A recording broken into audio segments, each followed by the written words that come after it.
Pour l'UE, je dois m'exprimer d'une façon qui leur convient, alors que nous, Africains, on subit leur façon de s'exprimer depuis toujours. On écoute. Moi, citoyenne, défenseur de la souveraineté africaine, j'ai été sanctionnée dans le cadre de palabres de blancs sur fond de conflits OTAN-Russie en Ukraine, au milieu de l'Europe, là-bas, chez les nazis. L'Union européenne sanctionne une influenceuse suisse-camerounaise, Nathalie Yamb, pour ses prises de position pro-russes. Cette activiste résidant en Suisse se voit interdite d'entrer sur le territoire des 27 et ses avoirs dans l'Union européenne gelés. Qu'est-ce qui justifie au fond une telle décision, Malika Nadir ?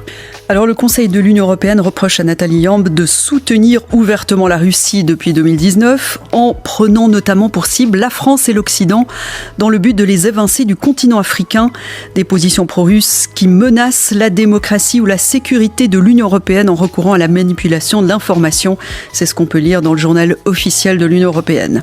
Nathalie Yamb rejoint la liste des personnes physiques ou morales sanctionnées par l'Union européenne en raison de leurs activités déstabilisatrices menées par la Russie. Précisons que l'influenceuse était déjà interdite de territoire en France pour ses propos virulents contre la présence française en Afrique. En 2003, une enquête du magazine Temps Présent dressait le portrait de cette binationalité